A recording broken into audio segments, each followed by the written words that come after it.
और यारो बाप भी बड़ा ही प्यार करता है, बड़ा ही प्यार करता है, बड़ा ही।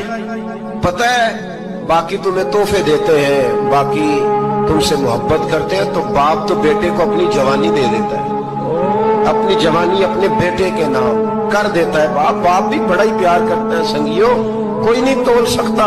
बच्चे ऐसे घूम रहे होते हैं ना अब्बा जी के सामने, तो उनका उठना बैठना चलना ही बड़ा प्यारा लगता है, कहा आना जाना ही बड़ा प्यारा लगता है। बाप का तो कद रोज ऊंचा होता है कि अल्लाह ने मुझे लाल। बाप की मोहब्बत का आलम है कि उसका बस चले तो उम्र काट के औलाद के खाते में दर्ज करा दे। कहां से लाओगे वो जाविया? दुनिया में वाहिद शख्सियत बाप की है, बाप की, जो मेहनत खुद करता है पर अपने लिए नहीं करता। माँ बाप जो होते हैं ना, ठंडी छाओं, मीठी जिंदगी।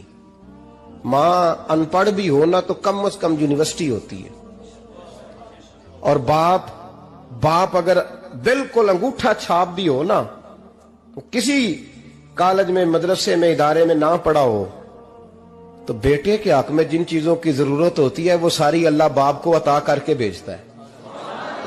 माँ बाप को ना कुछ इल्म लदुनी अल्लाह देता है कि बच्चों के लिए कैसे आगे बढ़ना है।